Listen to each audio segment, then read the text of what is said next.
What's up, people? It's your man on the outside looking in, here to do my impressions of the summer 2017 season. First things first, I'm going to be doing a little bit different than everybody else because I am me.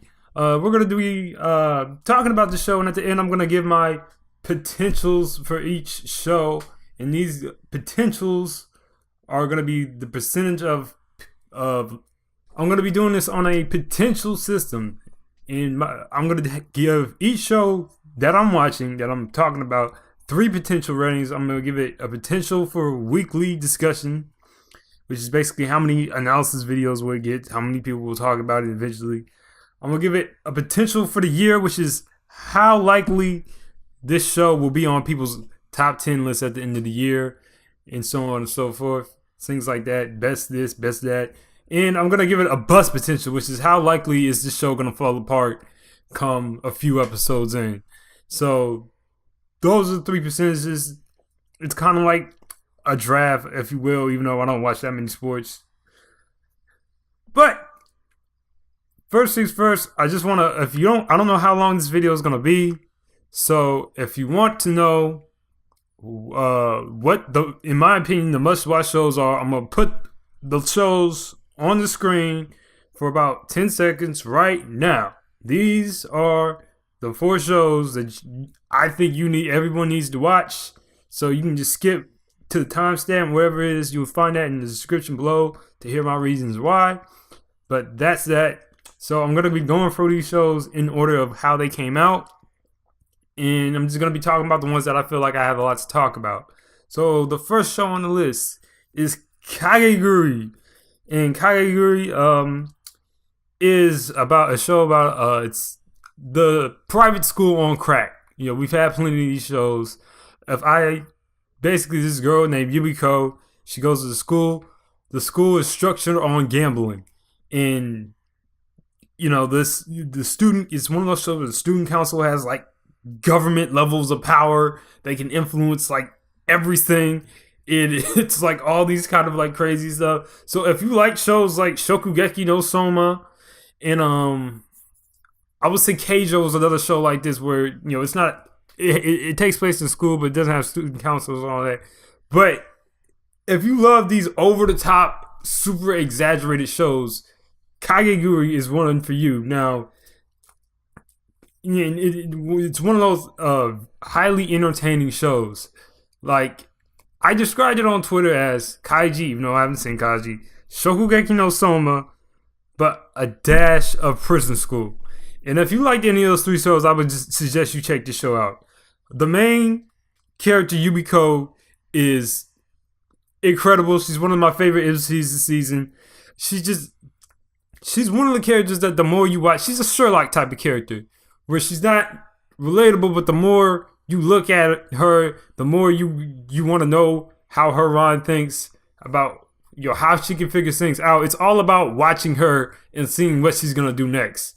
She's the center of the show, and of course, who she has to go up against are entertaining as well. Some of the student council members have already shown themselves to be very interesting characters in their own right, and you're excited to see Yumiko go head to head with them. So that's one of these good things. And like I said, there's really not much to show you, but the animation style, because this is based off a manga, but they perfectly incorporate the style of these exaggerated faces that I'll probably have one up on the screen for you to see. And the reason I say it's like Prison School, and like that there's like a lot of like erotic moments, but it's not inherently sexual. And the reason why it's like Shokugeki no Soma is because, like, Shokugeki no Soma, you know, they have what is called foodgasms. In this show, we have, I guess, gamblegasms. And, you know, it's just to display the excitement that these characters feel when gambling. And the twists used within the gambles, I think, are fine. Like I said, I haven't seen Kaiji. Everybody says Kaiji is so much better, and I'm sure they're telling the truth. But I'm sure it's not presented the same way as this show. So that alone, I still think people should at least give it a watch. So that's that show. Definitely one of the more entertaining shows this season. So my ratings for this for weekly potential, I would give it 80%. A lot of people are talking about this. I'm already seeing videos about it. Year percent, I would give it 42%. It might be on my animated year. I can't see it for being on everybody's animated year because they already got people knocking it saying it's not as good as Kaiji and whatnot, and there's better gambling shows, I'm sure. And for Bus, I'm gonna give it 10% because it's a manga adaptation. All they really got to do is adapt and just find a place where they can stop that people will be happy with. And if you already at this point, if you've already like decided whether you like it or not, there's not really much reason to say otherwise. So yeah, that's Kagegurui's one of my favorite shows this season for sure. Most enjoyable show. Next show is Fate Apocrypha. Now I've noticed that people it seems like people want to just hate on Fate now. To me, obviously, Digibro was doing his little weekly thing with it for a while, and I guess because like after Fate Unlimited Blade Works came out last year, it blew up. But before that, it was still somewhat of a niche show within the anime community, even though Fate Zero was a pretty big show. So now, I guess now that it's getting all these spin-offs, people kind of want to just bash it. And this show doesn't really help. I mean, it's not bad. If you like Fate, like I do, yeah, definitely give it a watch. You have cool-looking servants. You have badass servants. You have the masters with cool spells. So that's everything you need on base level for Fate. So if you're already a Fate fan, you're already a hardcore Fate fan, and you want to know more about what the series does to twist a certain myth or legend. Like, there's a lot of legends that pop up. Like, they have Frankenstein pop up in this. Not exactly a myth, but whatever. Let's just do it. But what gets me off about this show is that people are saying it's on the same level of Ufotable, and maybe for the action scenes, but as a whole, I don't really see it. I don't see the quality there. The effects work is nowhere near the same level. And it's not as consistent as the Ufotable show is.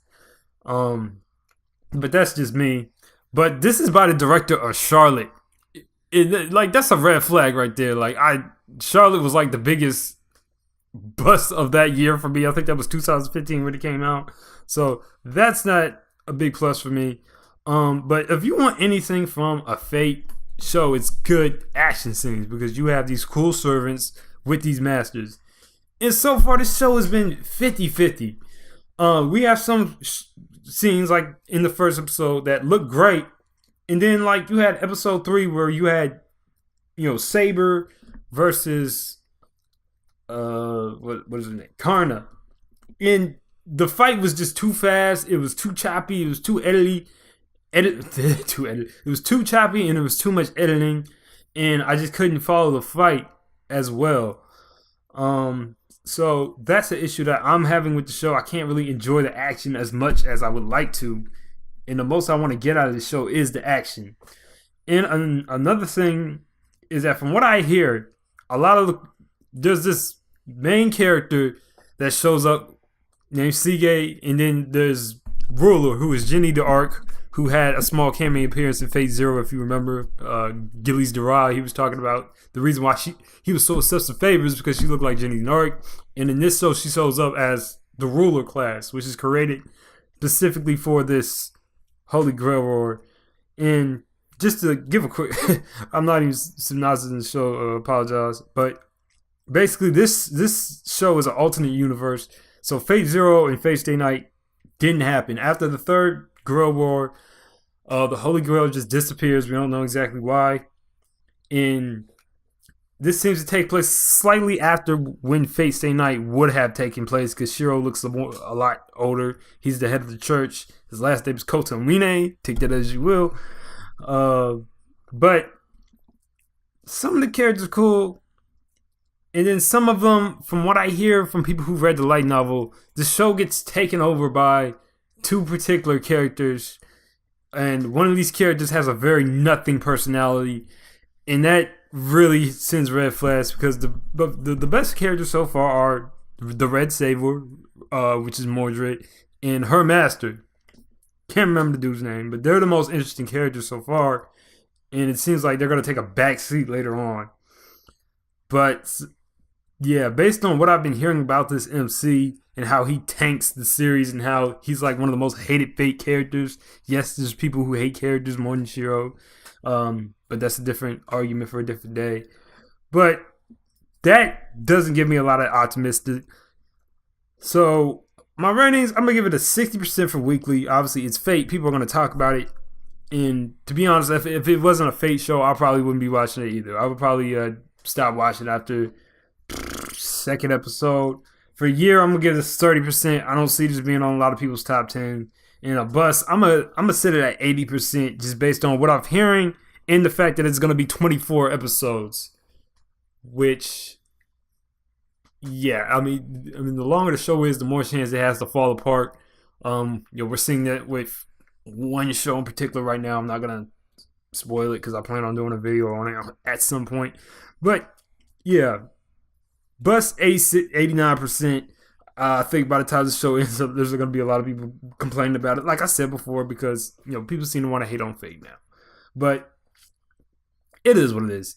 Next show, Katsugeki, Katsugeki, Touken Ranbu. This show is boring as fuck. I'm sorry, but man, just Ufotable. Do you have to do nothing but video game adaptations? Like, do something else. Though this is based on Touken Ranbu. This also had an anime. Sometime last year. I want to say it was during the fall season. That was a comedy. And apparently, this is like it's a mobile game made by the same people who made Kantai Collection, the Battleship anime. For anybody who remembers that. This show was done, and apparently, like a lot of reception of the show was that it couldn't balance the lighthearted elements and the serious elements. So with this game, they decided, okay, we'll make the Dokukobu show that they did a couple seasons ago. That was going to be the more comedic kind, and this is going to be the more serious, I guess not down, but serious action-driven show. And they got Ufotable to do that.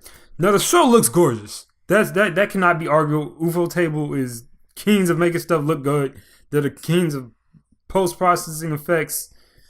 But the characters are just so fucking dull and flat. Reason being is because the source material, they basically all they have is a character description and that's it. And the basic premise is that there's these swords and they're given life by this Shota looking guy. And, they go all throughout time to fight, these manipulators that are trying to manipulate time and space. And, it's a decent concept that you could do something out of if you have a decent writing team to pull that out. But that, like, everything that Ufotable has done up to this point hasn't really been able to carry itself with its own script. Now, I know before they started doing a lot of Type Moon stuff with the Kira no Kyokai films. All they did was original shows, but it's been a long time since then. They probably don't have the same writers anymore, and everything they've done since has been video game adaptations of shows. Like you had God Eater, which I thought was okay for an action show, but I think on a character and emotional level it fell flat, especially compared to Fate and Kira no Kyokai.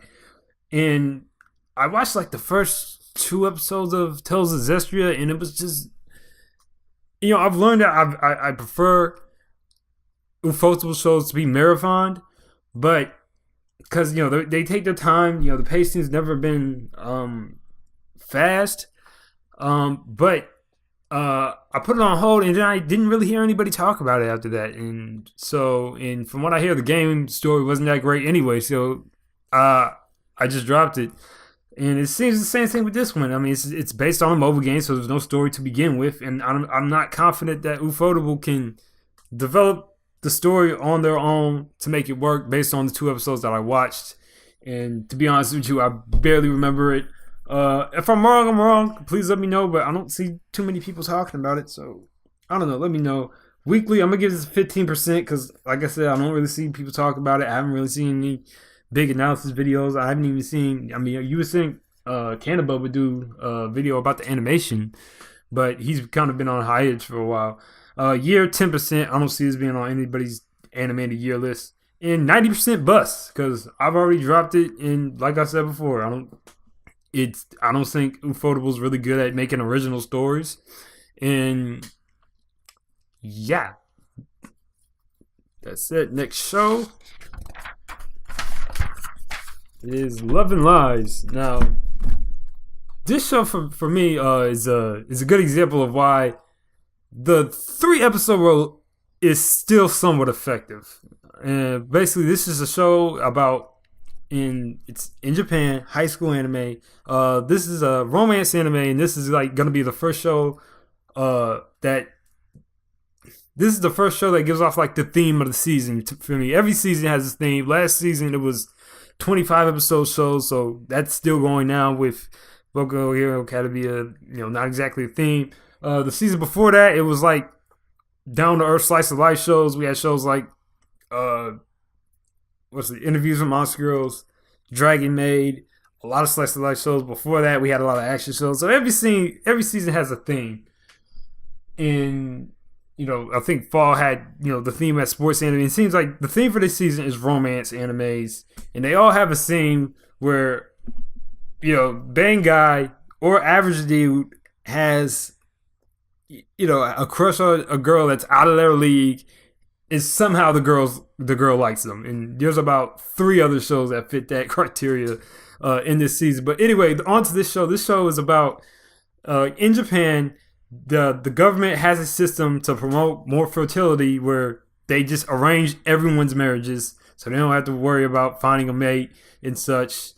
And their marriages are arranged in from the point where the male becomes I think 16 or 18. I believe it's 16, and they're already signed a mate, and then they get married whenever. And this guy, he's in love with his childhood friend, and he wants to be with her. And turns out she actually likes him back, but then he gets his notice he's actually set to be out together with someone else, and that's the basic premise of the show. I like this show a lot. And reason being that, first of all, it seems pretty typical, and it's not for everybody.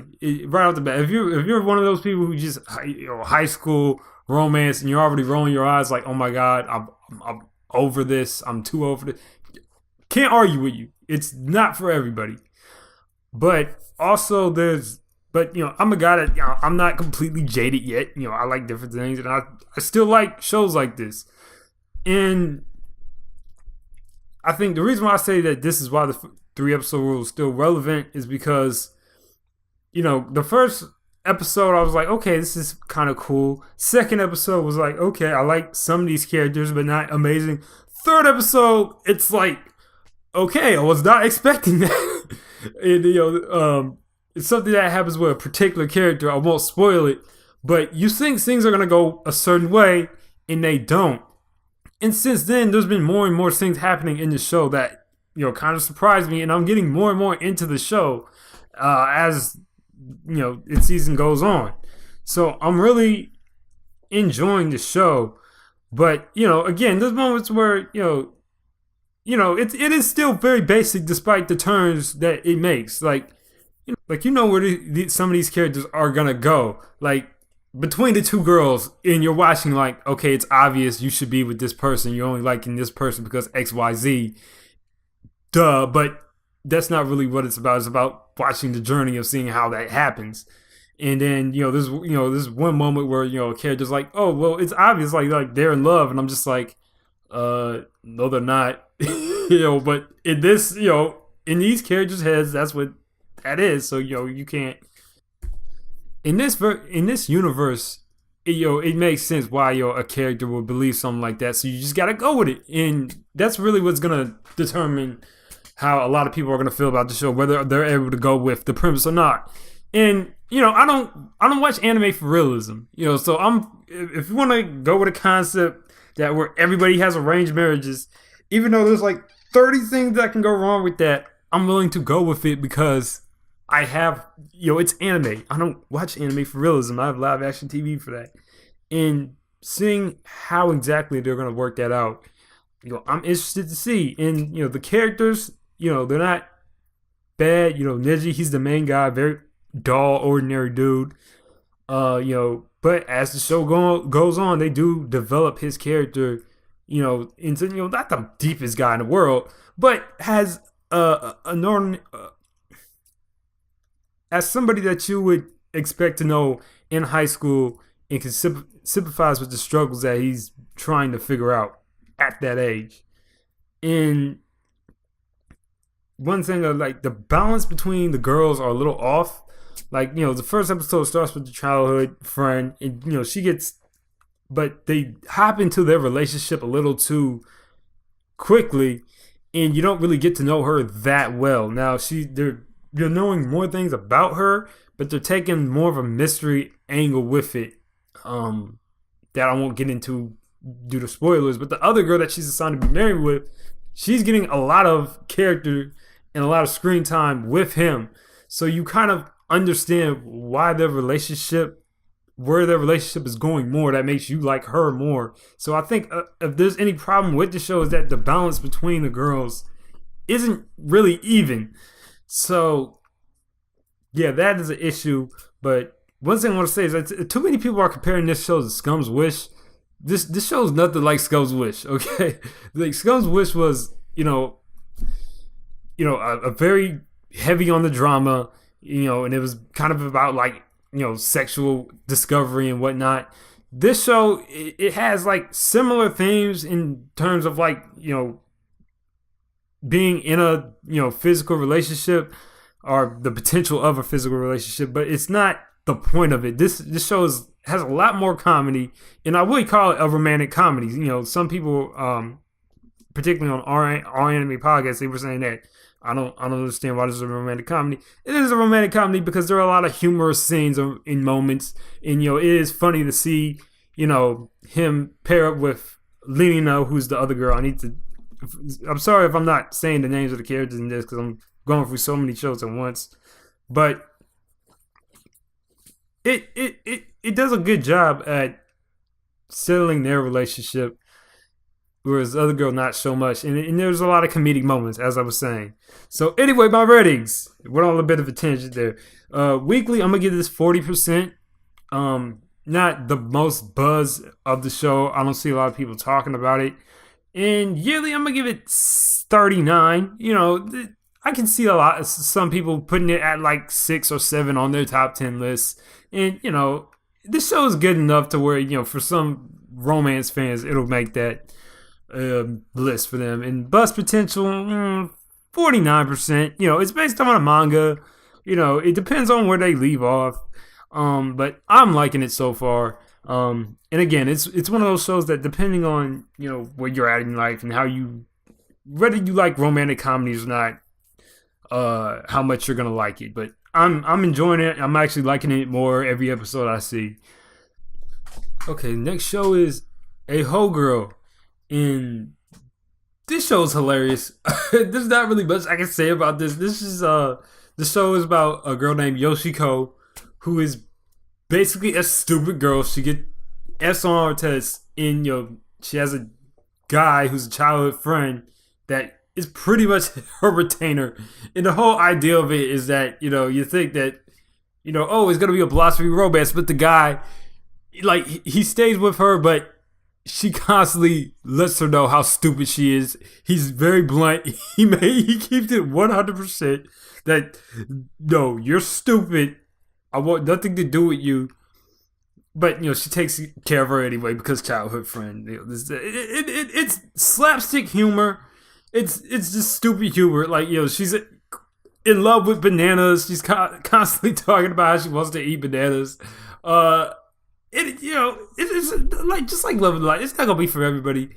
I hear people criticizing and saying that it's the same joke over and over again, and yeah, but it's funny. So who cares? And there's a lot of moments like you meet like her mom is a crazy funny character. There's the student council president who is like falls in love with Aka, and that's the best friend of Yoshiko, and she just becomes a stalker overnight. And it's slapsticky, but there's not really much I can say about it. It's funny. Check it out. It's only 12 minutes. And that's kind of like the key to the show, that it's because it's short and you don't think about it too much, and there's not really an ongoing plot. It's just Yoshiko being Yoshiko. Laugh. It works. It does what it does to do. And yeah, that's the most I have to say about it. I don't really have any big ideas about it. Weekly, I'm gonna give this 80% because you see the gifts of it everywhere. And if you hate shows that can be memed, again, but obviously a lot of people are talking about it. Year, I'm gonna give it 25%. I don't see this. This show might be forgotten about by the end of the year, but it's entertaining, which is the best you can say to it. Bust, I'm gonna put it at 25%. I mean, if you're laughing at it now, you're probably gonna be laughing at it by episode 12, unless you're one of those guys that just is like, this is stupid, I'm done. Which, yeah, fair. But now we move on to Diabetes, the anime. Basically, Tsurezure Children, or Tsurezure Children, however you want to pronounce it. This is another short show. I'm pretty sure it airs in Japan like right after Aho Girl, right before Aho Girl on the same channel. But basically it's a short show that's all about young kids falling in love and being in a relationship. And it's these short little vignettes every episode that follows multiple couples. There's like, I want to say 10 couples at this point. But they go, but the show, like, they all go to the same school, and it follows how each couple gets together, fails to get together, tries to grow the relationship, and continues to fail because, like, as the title says, they're all in some sort of way tsunderes. And there's a diverse cast of couples. Like, there's this one. My favorite couple is the one that she's asking about. He says, I don't know. And then he's got like a little sister who is jealous, and that kind of relationship. It's not like that. Don't get Aramanga Sensei out your heads. But it's one of those shows that it's too cute that you can't really dislike it. It's sweet. Watching one episode, you pretty much get the gist of it, and you root for the couples. And you laugh at them, and you feel bad for them. There's sometimes where you're just gonna be face palming, like, "Oh my god, how did that happen? Why don't you just do this?" But they're in high school, and again, it's another romance anime. You might be too old for it, but I think, unlike Love and Lies, because it's short and because it follows multiple couples, and you're able to get attached to each one or relate to one or another. And, the characters themselves, I'm trying to go through these, so I can't go through every character. But, there's one character that you'll just, like I said, there's going to be at least characters that you really get attached to, and you really just like, you get sucked in by. So, yeah, Tsurezure Children for weekly, I'm going to give this 70%. I think a lot of people are going to be talking about this as the season goes on. For year, I'm going to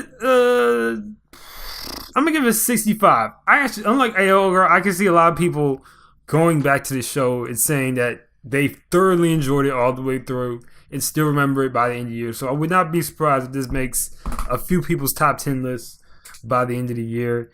And bust, 5%. It is what it is. If you don't like it, you like it. It's based on a manga that's still going. So, if the manga's still solid, the show should still be solid too. But yeah, that's my thoughts on those two short shows. Next show is... Okay, now we're getting into the real shit, as some people will call it. And like I said, this is another show, Made in Abyss. Or Made in Abyss. Oh my god. Made in Abyss. Imagine your favorite 90s RPG. Squaresoft, Atlas, what have you, Chrono Trigger, Final Fantasy 4, 5, 6, 7, 8, 9, 10, Secret of Mana, all that stuff. Imagine if it actually got a quality anime. Because some of these shows do have animes and they're garbage.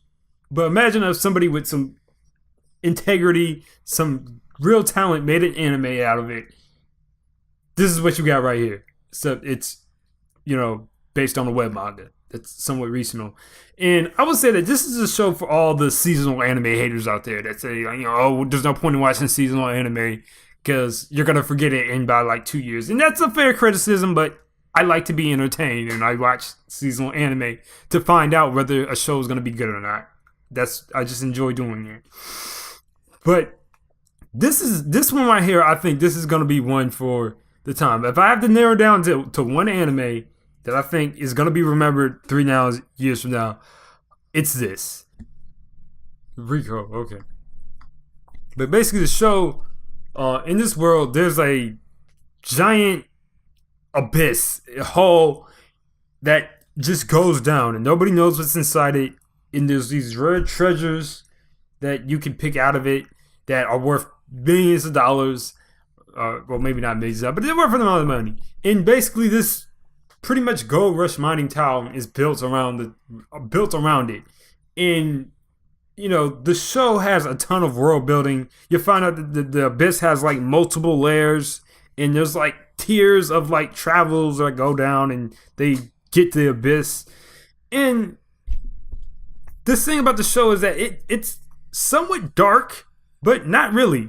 They do a good job of making the show for everyone, where there's a lot of light-hearted moments. The characters are all cute and attractive looking, like you get in RPG designs.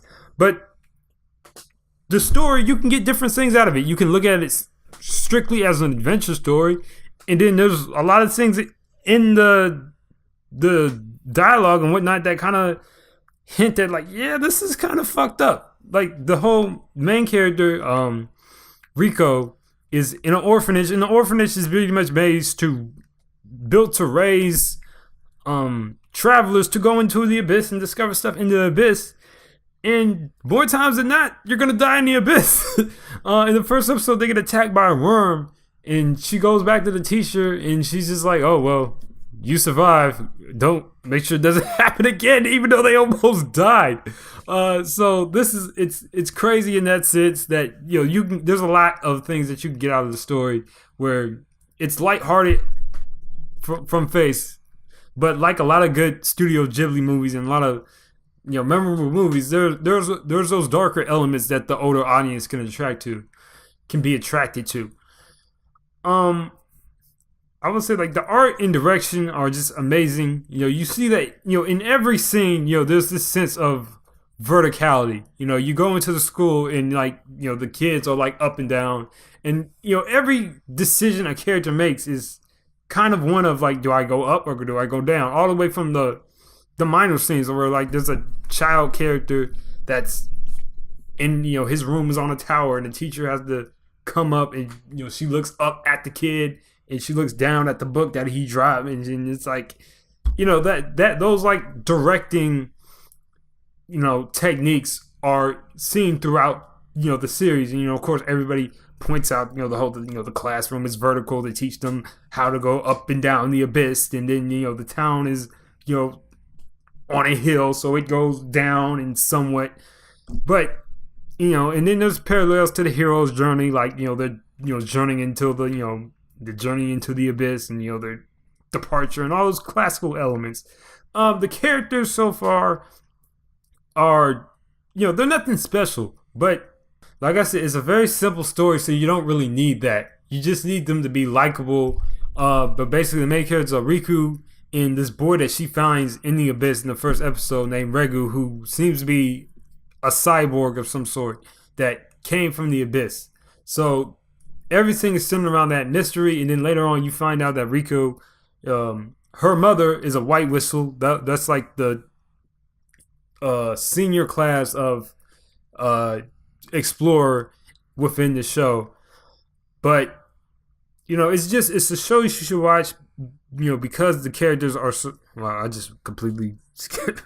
But both of those characters, they're likable. Rico is like pumped and adventurous, and you really you get behind her based on that, even though she's probably gonna die. And then Reg, you want to find out who he is. He's the smarter one. He being what he is, he has more advantages. So from that, the characters are very basic, but they do what they need to do, and then of course you got the older mentor characters. But yeah, so weekly, ratings, I'm gonna give this 76%. Not too many people are watching it because, I don't know, sometimes, great shows, but there are a ton of people watching it. So 76%, definitely there's gonna be a ton of analysis videos on it. I already seen them popping up.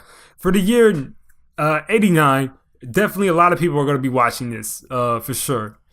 This is definitely gonna be on a lot of people's animated year list. And like I said, if there's any show this season that I think is gonna be remembered for years, it's gonna be this one. I'm gonna put the bust at 30%. And the reason why is because this is based on a manga that, from what I know, isn't done and has nowhere near being done. And on the poster for the series, like, there's a character that hasn't even shown up yet. And I think we're about 5 episodes in now from when I'm recording this.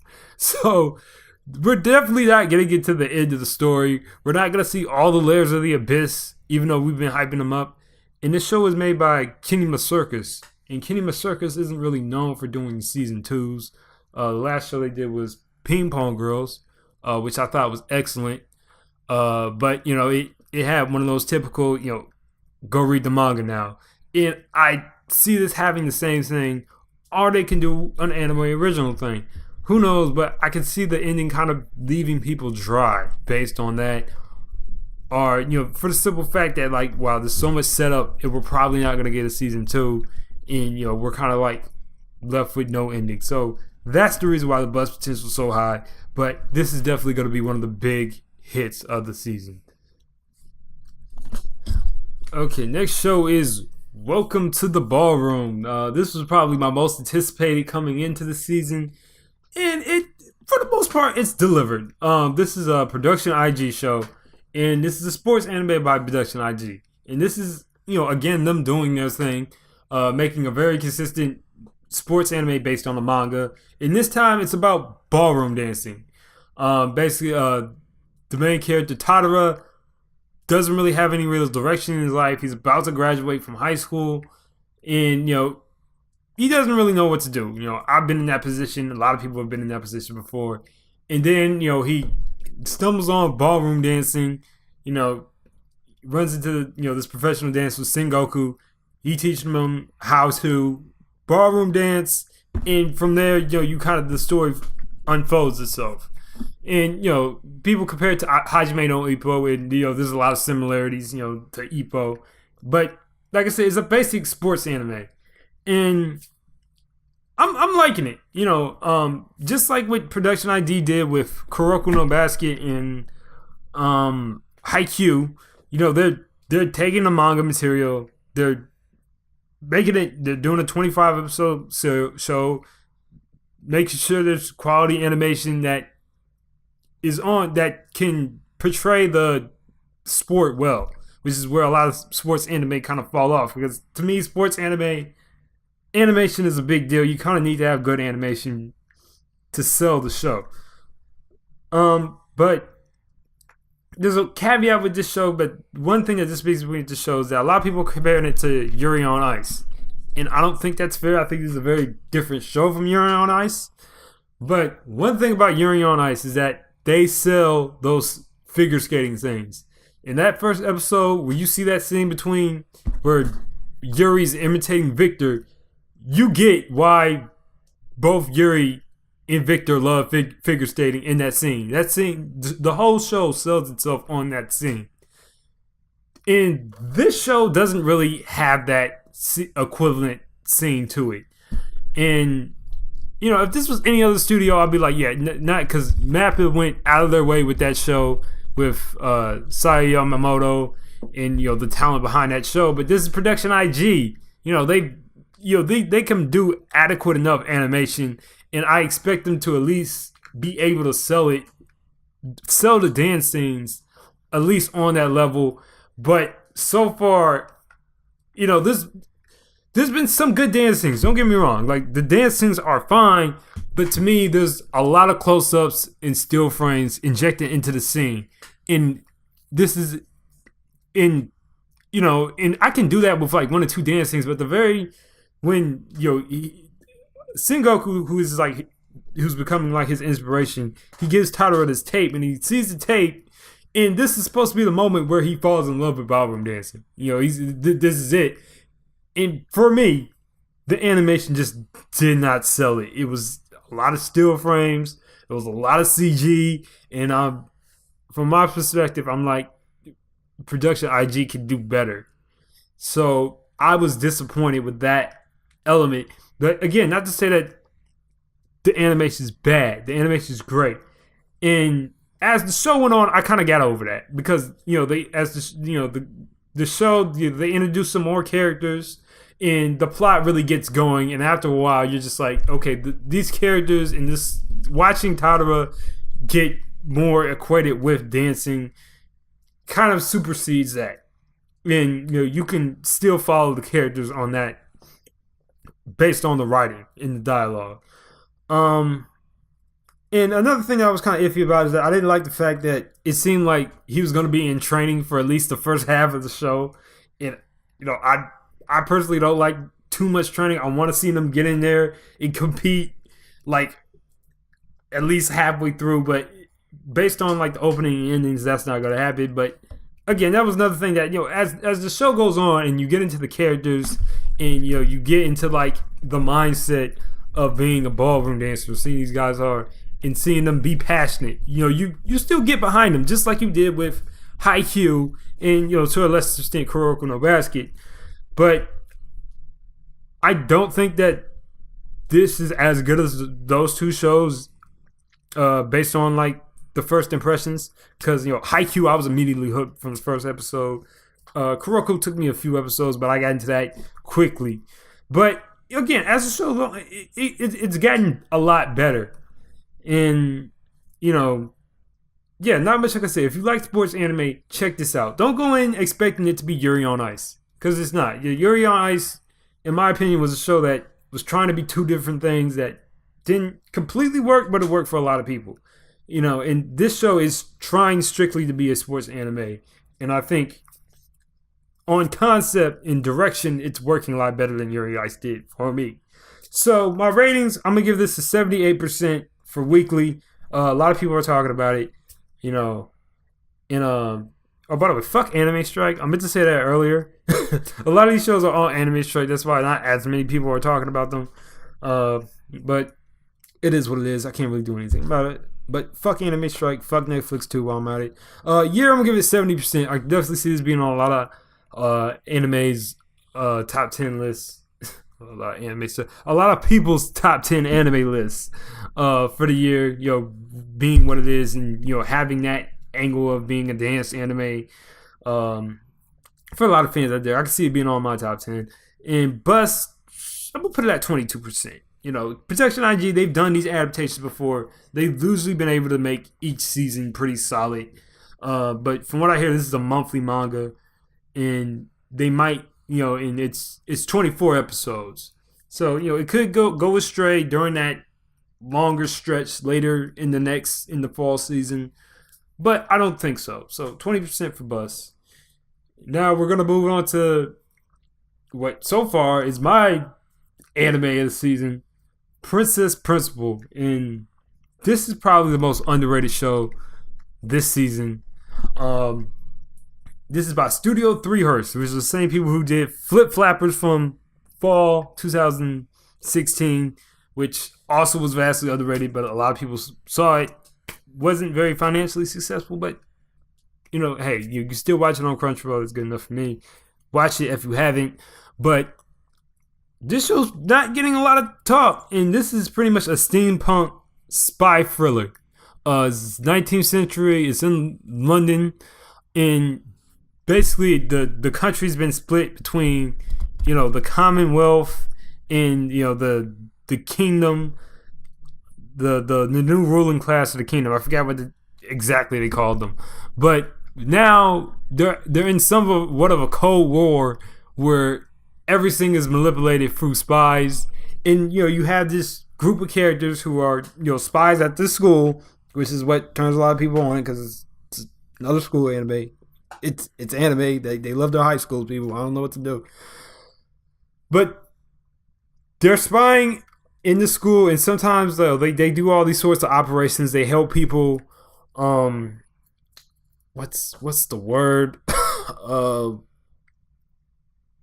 Wow, I can't think. When you want to go to another country, but you're not allowed to. They help people do that. They smuggle people from one end of the wall to the next, and they do government manipulations. They try to find secret weapons, and they do classic spy thriller stuff.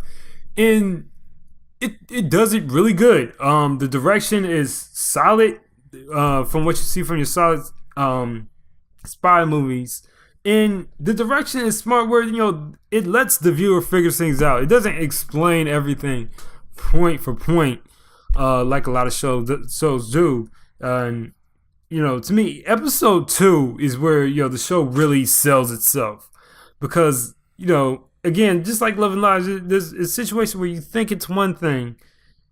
And then, you get to that episode and it's like, oh, I see where this is going now. And another cool thing about the show is that the show is out of order. So the first episode is actually, so far, the episode that takes place the latest. So, and you can find out, like, the title of the episode is basically when it takes place throughout the series. But it's in a non-linear order. So it's cool seeing the story pieced together as it goes on. But another great thing about the show is the characters. The characters are really solid. There's Angie, who is, she has this character quirk of telling lies because she's a spy, and there's a really cool scene at the end. You probably seen gifs of it somewhere, but it's just a really cool show, and a lot of people are knocking it because, oh my god, moe girls, only moe girls. It's a good show. Just look at it. It's as good as, it's not like fucking Joker Game a couple seasons ago, which is a show that was boring as fuck. This is like action thriller spies doing what you want to see from spies. Just going undercover, sniping dudes, choking dudes out. And it's awesome. And the action scenes are really good. The most recent episode had a really solid action scene with a train. And another thing about the show is that it's not the most, the scenes, there's some cliches in there, but they do it in their own way and they work with, the setting that they're trying to use. And, the fact that, the characters are, female childs and whatnot, and with the setting that they created. So, not much more I can say about it. But the characters are, like I said, the characters are really unique. There's some, dynamics that develop. And it's really a show that you really gotta check it out to understand why it is what it is. But if you're a fan of spies and captain movies like me, this is a must watch for you, in my opinion. And so far, this is my animated season. But for ratings, I'm gonna give it 40% weekly. There hasn't been a lot of people watching it so far, but hopefully that changes after a while. For year, I'm gonna give it 72% because, like a lot of shows that go under the radar, if it's a good show, people will come to it eventually. So I can see this on a lot of people's top 10 lists. I definitely see it being on my top 10 list. And I can see people, talking about it a year from now, definitely. And Bust, I'm gonna give it 45%. And the reason being is because it's an original show. And with the original shows, you always have the mystery of, what's the ending gonna be? Is the ending gonna be solid? And is it gonna be accurately built up to? And on top of that, there's also the chance that the show is very well animated, and the animation could fall apart towards the end, like we've seen with many shows. Shingeki no Bahamut comes to mind. But if those don't happen, then we could end up with a solid show. So because of those that I pointed out before, I'm gonna give it a 45% bust potential. Hopefully that doesn't happen. But yeah. Alright. How many shows we got? We got like 3 shows left. I'm just about to. Next show, Classroom of the Elite. Now, at first, I was not sold on the show. I clicked on it, and I'm just like, what the fuck is up with this monotone ass main character? Why is he all fucking nonchalant? Why are these characters so weird and unnaturally? Oh my god, this is just a big rip off of Assassination Classroom, and come to find out it's the same director from Assassination Classroom, and it's just, and I wasn't with it. It looked dumb to me, and I stopped watching it midway through, and then I see people were still talking about it, and this comes out the same day as Soccer Quest, which was another one of my favorite shows. Did a video on it, so I'm like, I don't like watching one show seasonally when it comes out. So I was like, and a lot of people were saying, I was like, okay, there's got to be a reason people like this. Let me just sit down, check out this show, and then I get it. I figured out what the appeal is, and the show kind of is about the faults of having class systems, pretty much.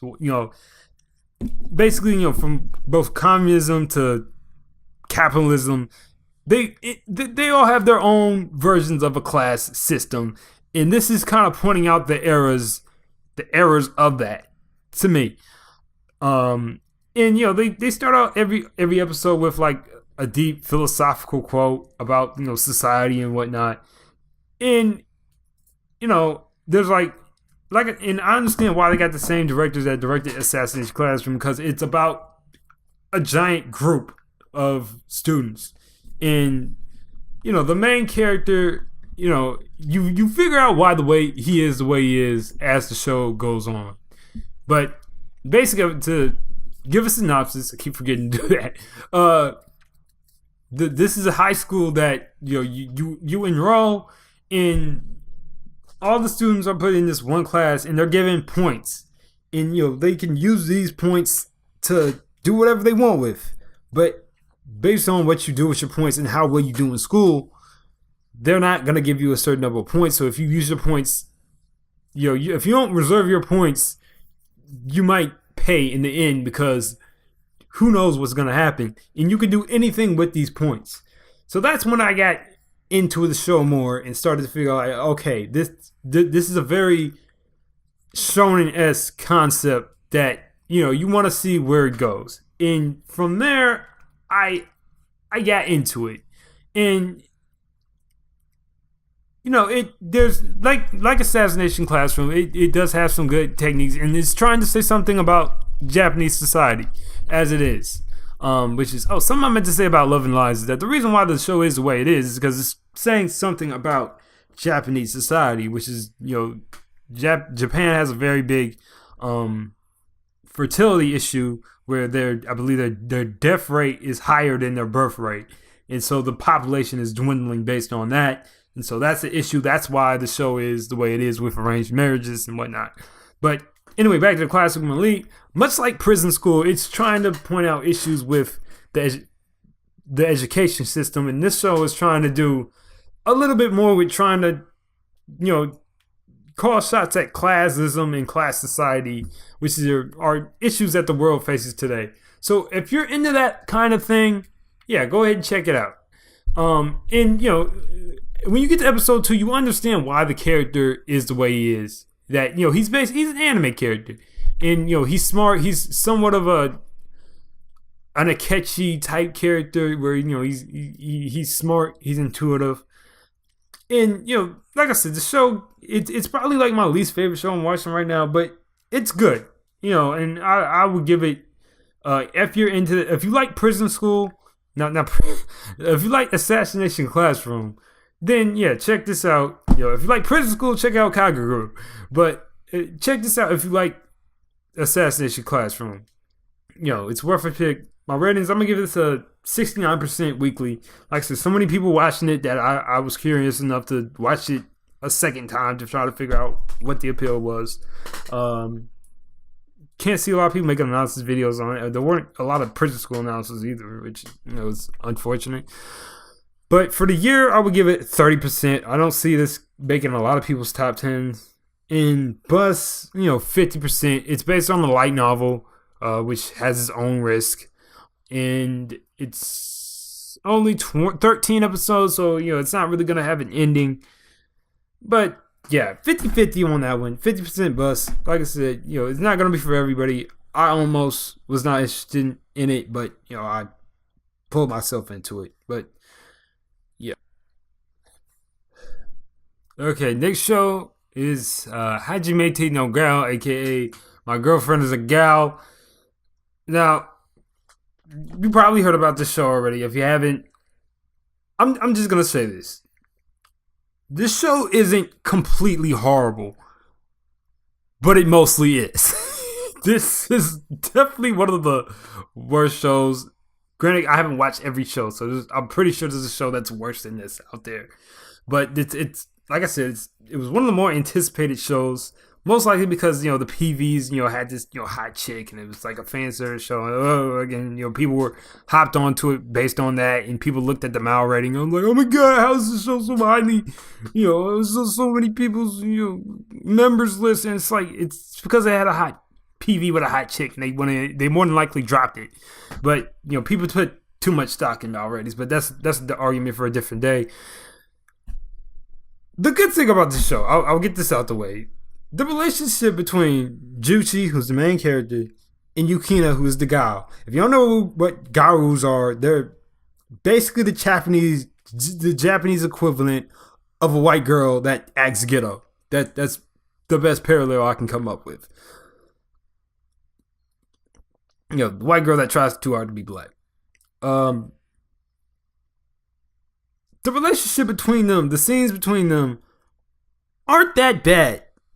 And when you get to the second episode and you kind of figure out, the problem with their relationship is that they're trying to come up with these concepts of what they should be when they really, how do I explain? You see from Juicy's point of view, he's super nervous because he's never been with a girl before. This girl is way out of his league, so he just kind of does whatever he does in a roundabout way. He's being himself. And a lot of people say well, but he's a horrible person. Not as horrible as his friends. I'll talk about that later, but he's not that bad of a guy. And ultimately he's being himself, and Yukina's attracted to that. But then you see little hints that she has her own problems of self-identity, which is why she's acting out as a gal and dressing up, and she has her own persona on things that she probably does or doesn't realize.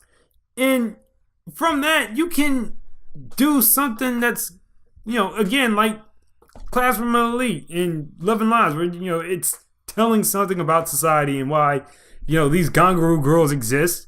Because, a lot of people who don't know anything about Japanese culture, they just see Kagegurui girls and they automatically think it's racist when you gotta kind of understand the context of it because they themselves don't understand it. And kind of realize why this is the way it is. And they could have worked with that. And unfortunately, they don't, because for the most part, the rest of the show is these really crappy ecchi scenes that, has Juchi imagining Yukina, having sex with him and having his first time, and with this crappy censorship that is on Crunchyroll. And I don't know if Crunchyroll decided this or the licensor or somebody decided, just put up the broadcast version because the censors are crap. So if you're going to watch it, watch the uncensored version, but don't watch the show because I pretty much just gave you the best parts of the show. And the other half is that the comedy between him and his best friends are garbage. It's okay.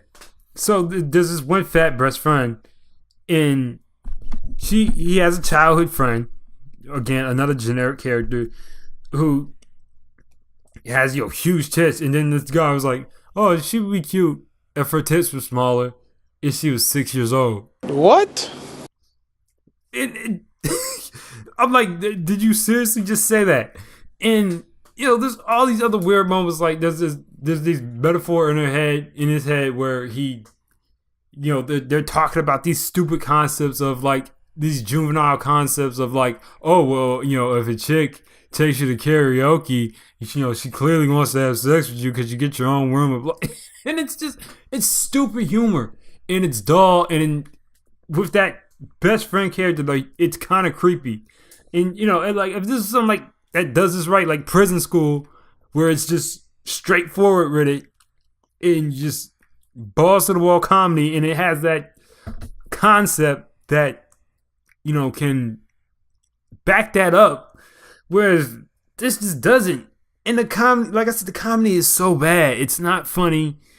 It doesn't make me laugh. But again, I think as a critic, I should point out what the show does right. So for the most part, yeah, the show's garbage. It's trash. Don't watch it. But the reason why I watched it for a second episode is because I did see something between those two main characters that I thought was kind of cute, and those scenes are done relatively well. It's just the rest of the show is complete other garbage. So yeah, weekly I'm gonna give this 50% because there are people talking about how bad it is, and I'm pretty sure there's gonna be a video saying why Hajimete Girl sucks. ...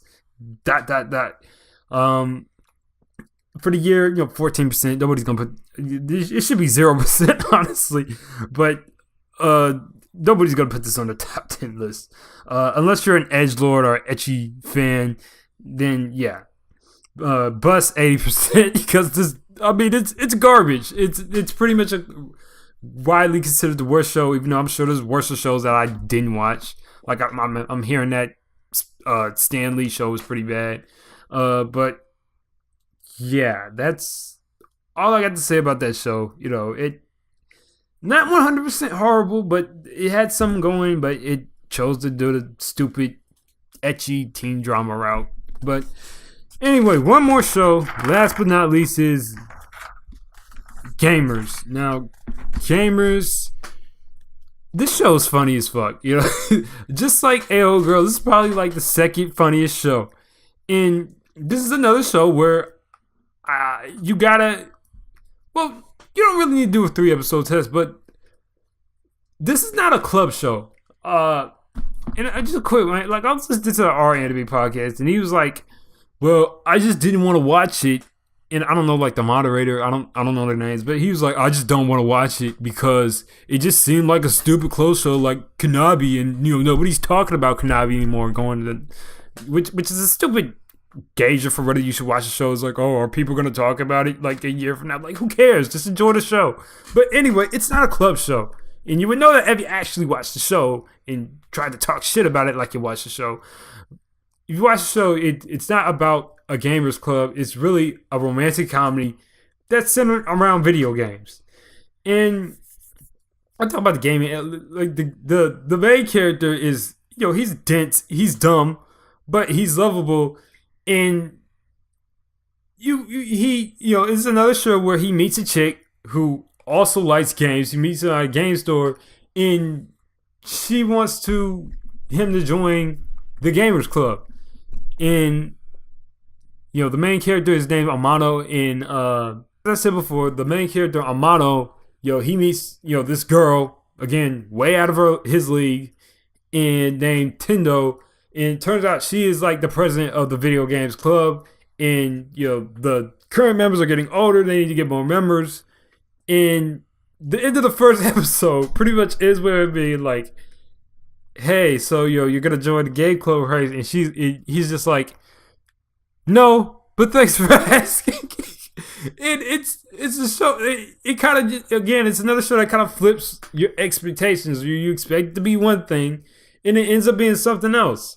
And, as the story goes on, they introduce more characters, and it becomes a romantic comedy that's centered around video games. And the humor about the video games is pretty funny. There's a part in the second episode where they're talking about, where they're playing Persona 4 Arena, and it talks about how noobs play fighting games. And they talk about, like, how they forget they can grab. Once they figure out they can grab, that's all they do is try to grab. Then they desperately lose the special attack. And it's done in these, like, circumposed subtitles within the show that, kind of, it's a lot of gaming humor. And then, like, later on down the line, they have, like, there's this character in Amano and this new girl, I think, I'm so bad with names. I can't remember, but Seaweed Head. Anybody who watches the show knows what I'm talking about. They have an argument over Eastern games and Western games, and how Japanese games only focus on moe, and foreign games are about the story. Foreign games and being Western games, and from what we know. But it's really a funny show, and I think if you like comedy, unlike Love and Lies, which if you're over romantic comedies, don't watch it. But this show, the gaming humor involved in it, and the hijinks that goes on with their relationship, makes it worth it. It really makes it a unique show. And the OP is great. If anything, just watch the OP. They take several video games, they redo it with the characters. They copy Smash Bros. To a T, because Smash Bros. Is awesome. But I'm just playing. I'm not a big fan of fighting games, but Smash Bros. Is the one fighting game that I can somewhat be good at. But yeah, OP is awesome. Percentage for the show for weekly, it's getting a decent amount of traction. Not as much as I would like to see, but I'm gonna put it at 75% for weekly, and I'm gonna put year. I can see this being some people's animated year, being on the lower end of the top 10 list. So I'm gonna give it 65 for the year. And for buzz potential, it is a light novel. You got to put that out there. So I'm gonna give it 35% for a buzz. And yeah, that's it. Hope you enjoyed the video. This is the first time doing something like this. I don't usually do these unscripted videos. But yeah, those are my seasonal anime impressions. Like the video if you enjoyed it. Give me your thoughts. What are your favorite shows of the season? What are the shows that you think everybody needs to watch this season? Follow me on Twitter. I'm on Twitter right now. I'm talking about these shows on Twitter as I'm working on this. So if you want to get more thoughts on my shows, follow me on Twitter. I'll update, very, week to week on whatever show I feel like I need to say something about. And that's about it. Subscribe if you want more content as usual. Thank you for watching this video. This is your man on the outside looking in, signing out.